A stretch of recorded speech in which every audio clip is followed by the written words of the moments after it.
사람이 뭔가 도를 넘는 무모한 행동을 할 때 우리는 미쳤다 그런 말을 쓰죠.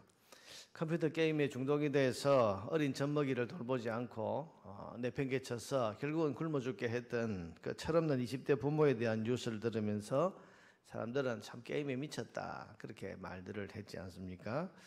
꼭 그런 것입니다. 그런데 오늘 본문이 고발하고 있는 유다의 죄가 바로 그렇습니다. 30절과 31절을 읽어보면 여호와께서 말씀하시되 유다 자손이 나의 눈앞에 악을 행하여 내 이름으로 일컬음 받는 집에 그들의 가장한 것을 두어 집을 더럽혔으며 흰놈의 아들 골짜기에 도벳 사당을 건축하고 그들의 자녀들을 불에 살랐나니. 여러분 여기에 유다 백성이 했던 악행이 나와 있죠. 흰놈의 아들의 골짜기에 도벳이라는 우상의 신당을 지어놓고 거기서 자기 자녀들을 불살랐다.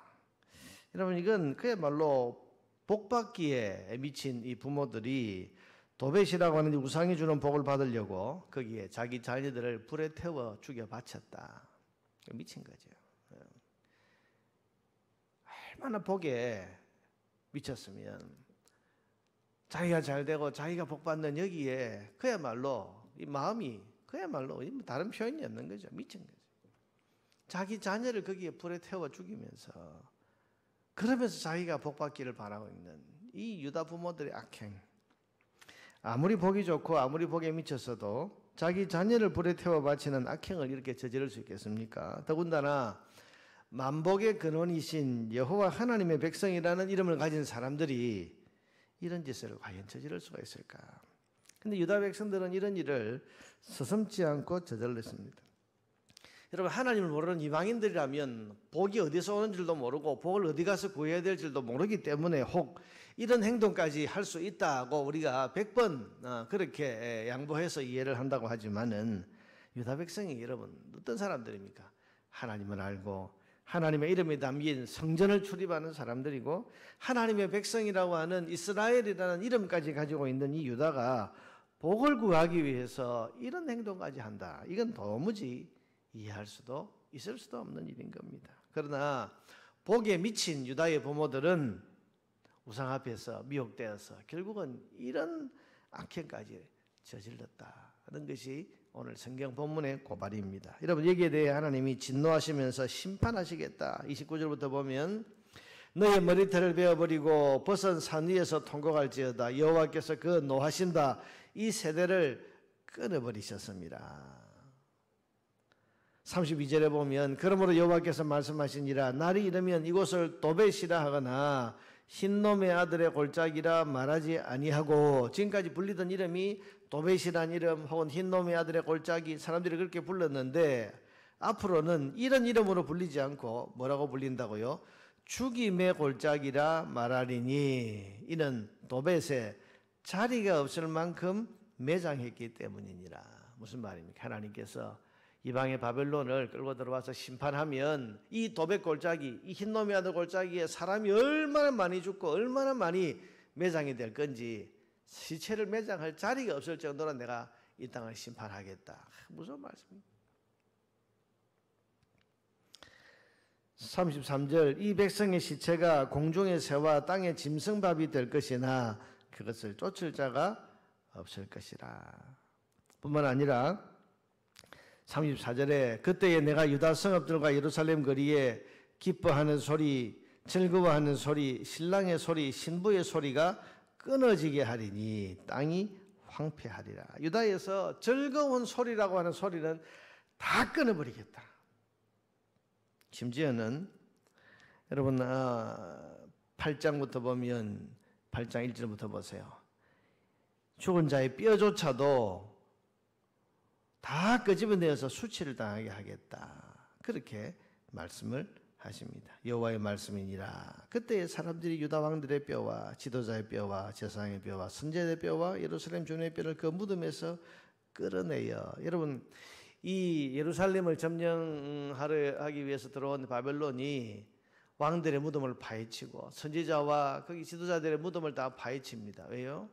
그 안에 무슨 보석이라도 보물이라도 숨겨 있을까 해서 다 파내가지고 거기 있는 이 죽은 사람의 시체가 온 땅바닥에 길거리에 그냥 널브러지게 하겠다는 것입니다. 그런데 그 다음 하나님이 하신 말씀을 한번 보세요. 2절에 그들이 사랑하며 섬기며 뒤따르며 구하며 경배하던 해와 달과 하늘의 뭇별 아래에서 펼쳐지게 하리니 그 뼈가 거두이거나 묻히지 못하여 지면에서 분토 같을 것이며. 여러분, 지금 하나님께서 하늘의 해와 달과 별을 섬기던 이 우상숭배의 죄에 대한 대가를 어떻게 물으시겠다는 하면, 시체 무덤을 파헤쳐서 시체의 뼈를 다 끄집어내 가지고 뼈가 온 땅에 널브러지지만은 그것을 어디 앞에서? 해와 달과 별빛 아래에 그것이 널브러지게 하겠다. 이게 무슨 말입니까? 그렇게 복을 구하면서 해를 섬기고 달을 섬기고 별을 섬겼는데 막상 그들이 이런 수치를 당할 때에 하늘의 해가 뭘 할 수 있는지 봐라. 달과 별, 그렇게 너희들이 구하고 섬기고 따르던 그 우상들이, 하늘의 해와 달과 별들이 너희들이 그런 수치를 당할 때에 손 하나라도 까딱할 수 있는지 보라는 것입니다. 자, 여러분, 참 이게 무서운 말씀 아닙니까?